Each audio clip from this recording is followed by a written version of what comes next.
আগের ভিডিওয়ে আমি দেখিয়েছি তোমাদের ইমিউনিটি বাড়াতে হলে ইমিউনিটি বাড়াতে হলে কি করতে হবে, সেই ভিডিও আমার চ্যানেলে আছে। তাছাড়া সর্দি কাশি থেকে বাঁচতে হলে কি করতে হবে সেগুলো হোম রেমিডিস, সেটাও আমার চ্যানেলে আছে। তো আজকে আমি দেখাবো, ভাবলাম যে বড়দের সব কিছু দেখাচ্ছি, বাচ্চাদেরও তো শীতকালে প্রচুর সমস্যা হয় এবং সর্দি কাশিরও প্রচুর সমস্যা হয়। আমারও বাচ্চা আছে, আমারও বাচ্চা মেয়ের কিন্তু সমস্যা হয়। তো আমার দিদিমার একটা টোটকা আজ তোমাদের সঙ্গে ভাবলাম শেয়ার করব। তো আমার দিদিমা, আমার মেয়ের যখন ছোট ছিল তখন কিন্তু একবার সর্দি কাশি হয়েছিল বলে আমার দিদিমা এই টোটকাটা ইউজ করতে বলেছিল, সেই থেকে আমি ইউজ করি। তো আজ ভাবলাম এটা তোমাদের সঙ্গে শেয়ার করি। তো চলো কি নিয়েছি এটা আমি তোমাদের দেখাচ্ছি। আজ একটা সর্ষের তেলের একটা মালিশ করার তেল মেনলি আমি বানাবো, যাতে বাচ্চাদের হাতে পায়ে মালিশ করা যায় বা স্নানের আগে মাখানো যায়। আমি সব তোমাদের ভিডিওতে বলছি, এটা বানাই আগে। তো তার জন্য নিয়েছি, দেখছো এগুলো বাসক পাতা তোমরা গ্রামে সব জায়গায় দেখতে পাবে, অনেক জায়গাতেই হয়ে আছে।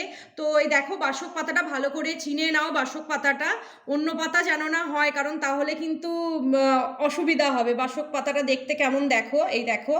আচ্ছা, এইভাবে বাসক পাতাগুলো আমি কয়েকটা 5টা 6টা বাসক পাতা নিয়েছি। দেখো বাসক পাতা পুরো গাছ থেকে তুললে ঠিক এই রকম দেখতে হয়, সেটাও আমি তোমাদের দেখিয়ে দিচ্ছি। এর আগের ভিডিওতেও কিন্তু আমি বাসক পাতা নিয়ে একটা আমি ব্লগ করেছি। তো দেখো বাসক পাতাটা কিন্তু এই রকম দেখতে হয়। বাসক পাতা দু রকমের হয়, এটা সবুজ আর লাল, সেটা আমি লালের ওপর দেখেছি, এটা কিন্তু সবুজ বাসক। তো এর সঙ্গে আমি নিয়েছি ঘরে, দেখো কালো জিরে, সবাই জানো তোমরা, দেখো ঘরে কালো জিরে সবার বাড়িতেই থাকে, এই কালো জিরে অল্প একটু নিয়েছি। আর আমি নিয়েছি সর্ষের তেল। তো চলো আমি নেক্সট স্টেপে যাই, কিভাবে এটা বানাচ্ছি দেখাই। একটা ছোট সসপ্যান নিয়েছি, তাতে আমি সর্ষের তেলটা দিচ্ছি 4 চামচের মতো সর্ষের তেল। এটা কিন্তু বানিয়ে রাখা যাবে, কাঁচের শিশিতে তোমরা ভরে রাখতেও পারো। এটা 4 চামচের মতো নিলাম, আবার যখন এটা শেষ হয়ে যাবে আবার বানিয়ে রাখবে।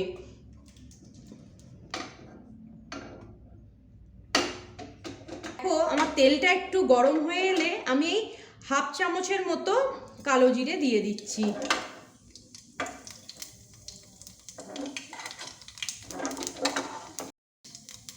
দেখো আমি যে 5টা 6টা বাসক পাতা ধুয়ে পরিষ্কার করে রেখেছিলাম, এগুলোও আমি কিন্তু দিয়ে দিচ্ছি। একটু ফাটবে, এটাতে ভয় পাওয়ার কিছু নেই। 5-6টা বাসক পাতা মোটামুটি দিলেই এটা কিন্তু ঠিক হয়ে যাবে।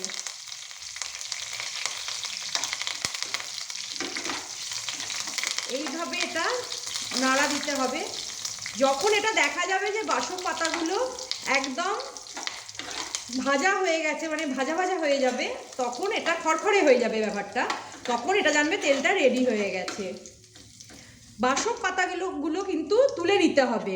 কালো জিরে সমেত তেলটা কিন্তু ছেঁকে না, মানে কালো জিরে সমেত তেলটা শিশিতে ভরে রাখবে, কিন্তু বাসক পাতাগুলো উপর থেকে ফেলে দেবে, বা ছাঁকনিতেও ছেঁকে নিয়ে বাসক পাতাগুলো ফেলে দিয়ে কালো জিরেটা তেলের মধ্যে দিয়ে রাখতে পারো, মানে কালো জিরেটা কিন্তু ফেলে দেবে না। দেখো বন্ধুরা, আমার বাসক পাতাগুলো এইরকম ব্রাউনিশ কালার এসে গেছে এবং খড়খড়ে হয়ে গেছে, তার মানে এই তেলটা রেডি। আচ্ছা, এক্ষেত্রে বলে রাখি যে তোমরা কিন্তু গ্যাসের আঁচ বাড়িয়ে খড়খড়ে করবে না, তাহলে গুণাগুণটা কিন্তু নষ্ট হয়ে যাবে। আস্তে আস্তে এটা করবে। তোমরা অনেকেই জানো, আগেকার দিনে ঠাকুমা দিদিমারা রসুন তেলের সঙ্গে কালো জিরে সর্ষের তেলে কিন্তু গরম করে মাখাতো জ্বর টর হলে বা সর্দি হলে। তো এটা সেমই ব্যাপার, এটা আরেকটু বেটার রেজাল্ট দেয়। তো এবার আমি বাসক পাতাগুলো একটা একটা করে ফেলে দিয়ে তোমাদের দেখাচ্ছি। দেখো বন্ধুরা, আমি কিন্তু পাতাগুলো সব ওপর থেকে তুলে নিলাম তোমাদের দেখানোর সুবিধার্থে।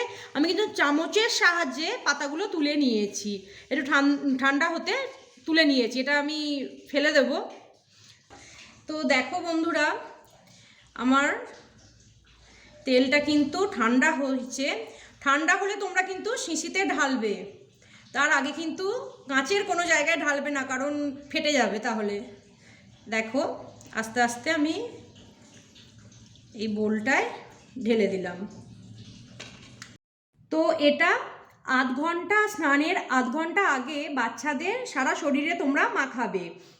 এটা মাখিয়েই কিন্তু সঙ্গে সঙ্গে স্নান করাবে না তেলটা। কারণ তাতে কিন্তু অসুবিধা হবে। আর এটা যদি আমরা তো এখন তো বাচ্চাদের সর্ষের তেল মাখাই না, তো তার জন্য যদি কেউ মনে করো যে এটা সর্ষের তেল মাখাবে না স্নানের আগে, তো তখন কিন্তু এটা রাত্রেবেলা বাচ্চাদের একদম খাইয়ে বাথরুম করিয়ে একদম বিছানায় তুলে বাচ্চাদের পায়ের তলায় এইভাবে একটু হাতে করে, তখন তো আর গরম করা যাবে না, তো এইভাবে হাতে করে এইভাবে একটু ঘষে, এইভাবে ভালো করে হাতের তালুতে দিয়ে একটু গরম করে নেবে, এইভাবে ঘষে আর পায়ে তলায় দেবে, মানে পায়ের পাতায় তোমরা এইভাবে গরম করে মালিশ করে দেবে। তেলটা মাখা রাত্রেবেলা কিন্তু বাচ্চাদের পায়ে মাখিয়ে তোমরা কিন্তু খাট থেকে মানে বিছানা থেকে তোমরা কিন্তু মেঝেতে নামাবে না, তাহলে কিন্তু আরও ঠান্ডা লেগে যাবে।